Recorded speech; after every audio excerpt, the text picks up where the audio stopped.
tidak rela ketika saya misalnya punya presiden seorang Gibran Raka Buming Raka gitu. Panggung sebelum ini juga panas betul ngomongin apa tadi Prabowo turun gitu ya. Walaupun dalam kepala saya kalau Prabowo turun lalu siapa siapa presiden kita gitu ya. Saya sih tidak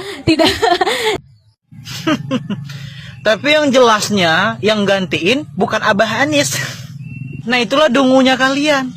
Kalian itu sekarang sibuk mau nurunin Prabowo. Pada logikanya kalau Pak Prabowo diturunin, yang naik kan Gibran, Mas Gibran yang naik. Gimana sih? Jangan bilang kalian berharapnya yang naik Al-Abah Al-Megdi Al-Julidi itu. Najis mukhalawah. Padahal sebenarnya simple. Tugas kita kemarin kan nyoblos.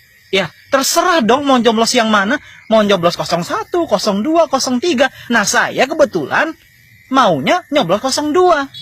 Ada Pak Prabowo, ada Mas Gibran, satu paket. Ya udah, salahnya di mana? Masa iya saya harus nanyain orang lain dulu pas mau nyoblos. Kamu nyoblos siapa? 01 ya? Ya udah saya ikut. Masa gitu?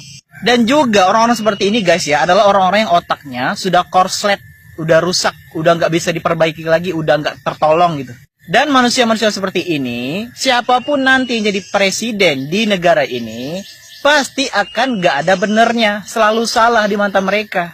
Dan ya misalnya nanti junjungan mereka berhasil jadi presiden, dan junjungan mereka itu nggak sesuai dengan kemauan mereka, pasti ngomongnya gini, alah nyesel, pilih 01, nyesel, pilih 02, 03, bla bla bla bla.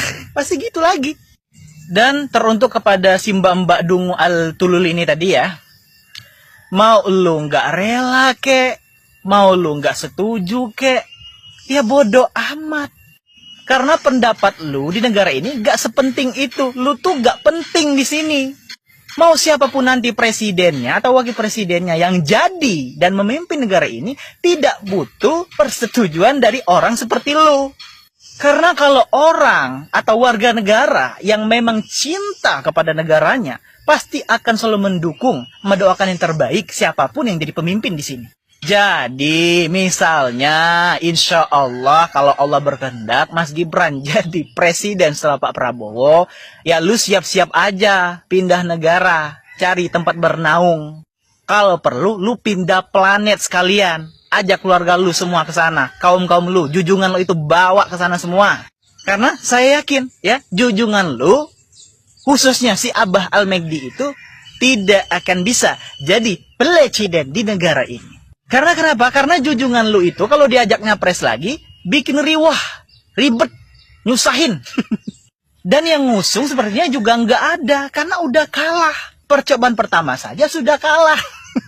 Gimana orang mau ngasih kesempatan kedua gitu. Jadi sekali lagi kepada kalian-kalian orang nundung luar sana yang mau memakzulkan atau menurunkan Pak Prabowo dari jabatan presidennya, ya udah silakan. Karena yang akan naik adalah Mas Gibran, bukan Abah Al-Megdi. Nanti kalau yang jadi Mas Gibran lagi, turunin lagi. Gitu-gitu aja terus sampai lebaran monyet. Sampai Abah Anies jadi presiden ke 2029.